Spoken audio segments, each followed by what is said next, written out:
বেঁধে নিয়েছেন, পুরো রাত নামাজ চালিয়েছেন। সকালে ওঠার পরে হযরত ওমর রাদিয়াল্লাহু তাআলা আনহু জিজ্ঞাসা করেন, বলো বিবি, যে তোমার স্বামী তোমার সাথে কেমন আচরণ করেছেন? তো তখন তার হযরত আব্দুল্লাহ রাদিয়াল্লাহু তাআলা আনহুর বিবি তার শ্বশুরের কাছে হযরত ওমর রাদিয়াল্লাহু তাআলা আনহুর কাছে বললেন যে আমার দেখো, তোমার ছেলে সারা রাত নফল নামাজ পড়েছেন, আমার দিকে একবারও তাকায়নি। শুনলে হযরত ওমর রাদিয়াল্লাহু তাআলা আনহু আল্লাহর নবীর কাছে গেলেন, নবী তুমি আব্দুল্লাহকে একটু টুকে দাও, সে এত নামাজ পড়েন যে প্রথম দিনে যে বিবির সাথে সাক্ষাৎ করতে গিয়েছেন প্রথম দিন সারা রাত নামাজ পড়েছেন। আল্লাহর নবী আব্দুল্লাহকে ডাকলেন, আব্দুল্লাহ তুমি কি করো বলো? বলছি ইয়া রাসূলুল্লাহ, হাবিবাল্লাহ, আমি সারা রাত নামাজ পড়ি, সারা দিন আমি রোজা রাখি, আর প্রতিদিন একটা করে কোরআন খতম করি। নবী বললেন, আজকের থেকে সারা রাত তোমার নামাজ পড়া যাবে না, তুমি নামাজ মাসে 15 দিন করে নামাজ পড়বে, আর 15 দিন করে তুমি নামাজ পড়বে না সারা রাত।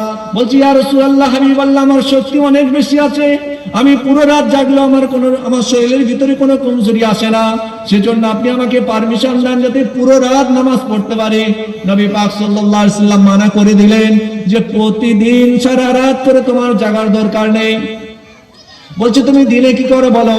বলছি ইয়া রাসূলুল্লাহ, হাবিবাল্লাহ, আমি পুরো দিন রোজা রাখি। এটা সারা বছর রোজা রাখেন? বলছে দেখো, সারা বছর এরকম ভাবে রোজা রাখা যাবে না, তুমি মাসে 3টে করে রোজা রাখো।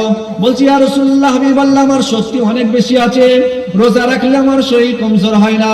নবী বললেন, ঠিক আছে তুমি মাসে 6টা করে রাখো। বলছি ইয়া রাসূলুল্লাহ, হাবিবাল্লাহ, না আমি মাসে আরো বেশি রাখতে চাই। আস্তে আস্তে নবী বললেন, ঠিক আছে তুমি একদিন রোজা রাখবে আর একদিন রোজা রাখবে না, একে বলা হয় সওমে দাউদ।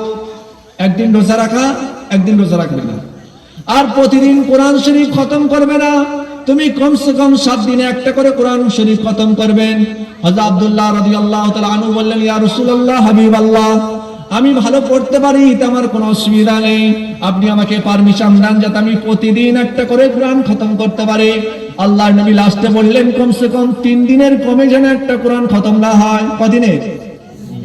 ইবাদত কমাবার জন্য নবী তাকে বলছেন, আর আমাদের ইবাদত বাড়াবার জন্য মসজিদের হুজুর থেকে শুরু করে, মাদ্রাসার হুজুর থেকে শুরু করে, জামাতের গাস্ত জামা থেকে শুরু করে, আর সাপ্তাহিক যে আমাদের বৈঠক হয় তার থেকে শুরু করার পরে মানুষ রমজান মোবারক মাসে কটা রোজা সে জানে না, আজকে জুমার দিন কি বৃহস্পতিবার সে জানে না।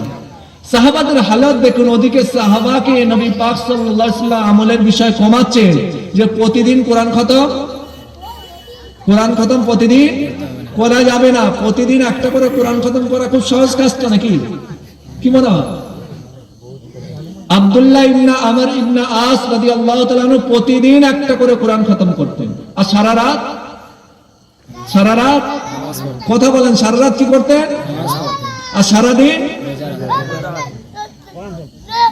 সাহাবীকে নবী পাক সাল্লাল্লাহু আলাইহি ওয়াসাল্লাম বললেন, সেই সাহাবীকে নবী পাক বললেন না যে জান্নাতি, ওই সাহাবী ওই মজমাতে ছিলেন, ভাবছেন যে আল্লাহর নবী আমাকে বললেন না জান্নাতি, যাকে জান্নাতি বলেছে ওর কি আমল আছে দেখতে হবে।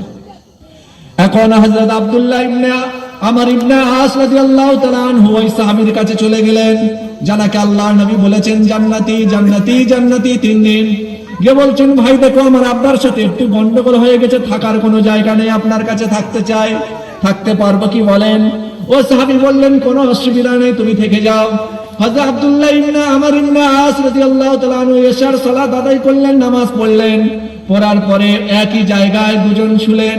ও সাহাবী ঘুমটা দিয়ে দেখছেন যাকে আল্লাহর নবী জান্নাতি বলেছেন কি আমল করেন। দেখছেন কিছুক্ষণ পরে আল্লাহর নবী যাকে জান্নাতি বলেছেন ও শুয়ে পড়েছেন, আল্লাহুম্মা বিসমিকা আমুতু ওয়া আহইয়া, পুরো ফজর পর্যন্ত শুয়ে আছেন, কোনো ইবাদত করেনি।